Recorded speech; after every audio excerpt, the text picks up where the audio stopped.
So, Bill, for those who don't know you, tell us a bit about yourself and your experience as a young man in the war.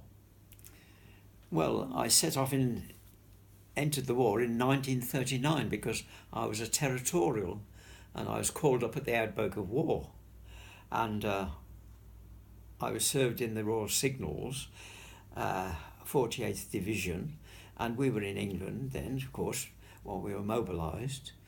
Eventually, as a unit and as a division, we moved to France because we had to back up the French army, was expecting an attack. And so we took up our position in France in, I forget the name of the place now, I can't remember it slips my memory. But we took our place in France in, it would be the middle of May. 1940. Yes. Oh, the beginning of May. Yes, after the Blitzkrieg started. The Blitzkrieg started on the 10th of May and shook us out of our comfortable surroundings, and we were chased. Were you in a trench? No, we were in a billet. We took over billets, you know, and we had transport, so we had a yard with transport in it, and it was the time of what they call the phony war, when nothing was happening. Yeah. So we had fairly easy time. It was every day. It was exercises and drills and things like that. Rather boring, until the end of May, the 10th of May. I remember that date very well. The 10th of May, the Blitzkrieg started. The Germans opened their Blitzkrieg, and it started with a great big bombardment from the air and shook everybody. And by then we were wide awake. And what happened then? Oh, I don't know. You started retreating? Oh, we had to retreat. Oh, gosh, yes. That was the beginning of the retreat. And we never stopped retreating. We were either surrounded or we were outflanked, so we had to move out. And usually a party of about 40 of us in the unit at a time went around, you know, and we got away quite well, really, but we were harassed most of the time by the German Air Force. They were there in force, and they Stukaed us, they machine gunned us, and generally made life very unpleasant, I'm afraid. So we went on from there to retreat the whole time. I think at the time I was giving out maps, and every time I gave them out, they became obsolete because we moved so rapidly. So finally we gave up giving out maps, and we moved further down towards the coast, and the rumour went on that we were going to be picked up at the coast and then dropped further down and reformed further down, which sounded very sensible and likely. Yeah. So we went along with that, but we didn't get that far. The pressure increased really, you know, up to the last 12 miles. Yeah. And in the midst of... We were harried by, you know, the Germans up to about the last 12 miles. And then we formed up then to march to to make our way to the coast. Because we thought we understood we were going to be picked up and then taken further, we assumed, down the coast. Yeah. And then offloaded in France further down, and to reform, which sounded very sensible. But it didn't work out that way. We eventually got on the beach at night. It was dark, I remember. I think I remember. Did I tell you that the order went out, well, go and get some sleep, you know. So I got my tin helmet. I used it as a pillow. Some pillow. I must have been tired because I went fast asleep. And when I woke, it was daylight, broad daylight. And I looked round and there were these figures lying around. I thought, well, I'm up early. Well, I wasn't up early because they were dead. God. They'd been killed the day before in an air raid. So that hastened me to grab my few belongings, including a rifle, and I slid down the embankment onto the beach itself. And that's how I became onto the beach. At Dunkirk? At Dunkirk. I was on the beach then. And then I was on the beach 2 or 3 days while well, people decided where to go. Most people decided to go into Dunkirk itself, where there was a jetty, and ships came to the jetty, and they thought they'd get on the ships and it would be safe to sail away. Well,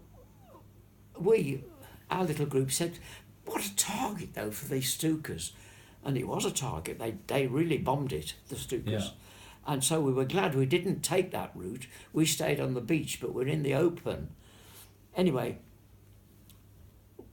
fortunately, the Navy had sent a destroyer off the beach, but it couldn't get in because of the slope of the sand. You know, it couldn't get near because of the depth of the destroyer, the depth of the water. So it lowered its small boats and rowed over to us on the beach. And fortunately, we were very sensible. We formed up in a queue, and we got on these boats in turn, and they rowed us out to the destroyer, who took us aboard, and then they came back for more. I remember I was on one of the first boats actually. I was very, very worried about when I was in the water itself. I had to walk into the water towards these boats, and the water crept up slowly until I was becoming buoyant in the water. I got a bit scary then, but I managed to keep upright. I was worried about falling over because actually I couldn't swim. God. So I was worried. And one of the boats come in, one of the sailors grabbed hold of me by the collar, I think, and pulled me aboard the boat. So that saved me. Yeah. And I'd still got my rifle over my shoulder, with a sling over my shoulder. And he said to me, "Oh mate," he said, "you won't need that anymore." And he grabbed it and chucked it in the sea. And I was staggered at that. I thought, well, that's no order as far as I'm concerned. And it was a very bad move actually, because when we got to the other end, there weren't any guns at all. They'd all been lost in France. And anyway, I eventually got on this wretched destroyer, and it was HMS Worcester. I remember it was Worcester.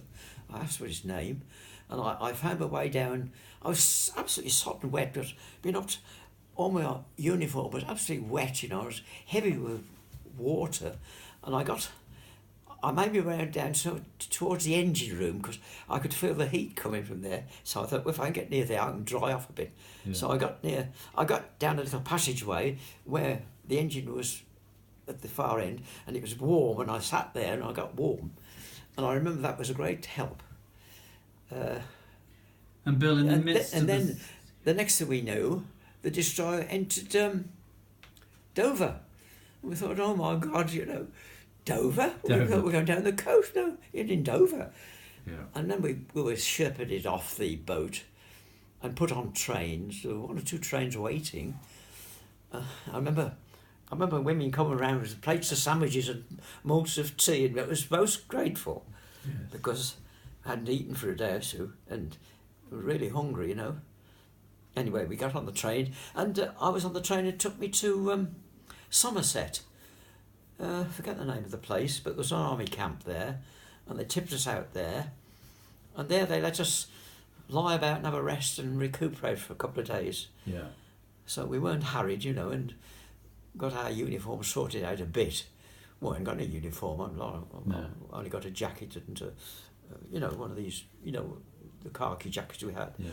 And we were sort of re-equipped as far as we could, and that was it. And we waited there for about 3 days, and then, of course, we all scattered. You see, I wasn't with the other people in the unit, my unit, and I was anxious to get back to them. Anyway, I don't know, the powers that be must have sorted something out on land, and I let our unit reform in Southampton. So I was carted off to Southampton, and there I met up with some of the old guys who I was set out with. Yeah. In the midst of the situation, did you have any sense of God being there to help? Well, I think I told you at the time, I wasn't particularly a church goer, and being young, and other activities, I thought, well, I was quite open to the fact that it was this wretched air raid. It took place in a cemetery, and our group was on a lorry, and we parked in a cemetery to have a rest, and we all disembarked, and suddenly these planes came over, and someone said, "Oh, they're ours," and We had to look at them. Oh my gosh, no, they're not. They're German. So as soon as I said that, I dived under the lorry. I thought, I'm getting down to this. And I went to this lorry, and I was alone actually, until the rest dispersed somewhere else. And I lay low under the lorry, and these wretched dive bombers came hurtling down. There must have been a dozen of them. And the bombs came raining down, and oh God, I did scare the life out of me, I'll tell you. And I must have said my prayers very strongly, because at the end of it, when it was all over, it was very quiet very quickly. I remember crawling out for a lorry and standing up and looking around. It was devastation, oh God, smoke and people lying around. And I thought, well, how lucky I am. My prayer's been answered. And it was. Yes.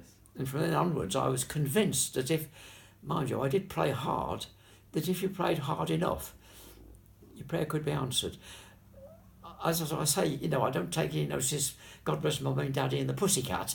That doesn't have any weight with me. I mean, it's comforting to the people who do it and take part in it. I wouldn't disapprove of that at all. But in my own mind, it doesn't bear any weight at all. You've got to pray much damned harder than that, with all your might and your guts and everything. Yeah. And I think it's answered.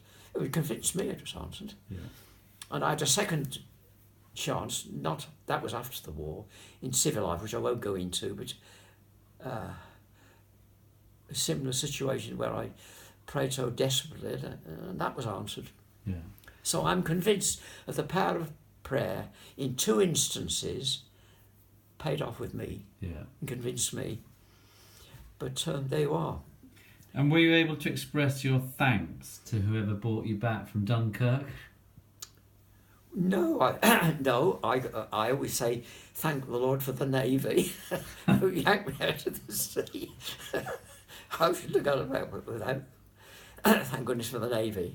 So I was very grateful to the Navy. And I remember you saying also you thought of it as an adventure.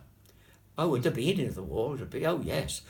When the Blitzkrieg started and things started to move and we started to move and the odd air raid and a bit of shelling, and I thought, it's an adventure this, I won't say enjoy it, but I did think of it as an adventure.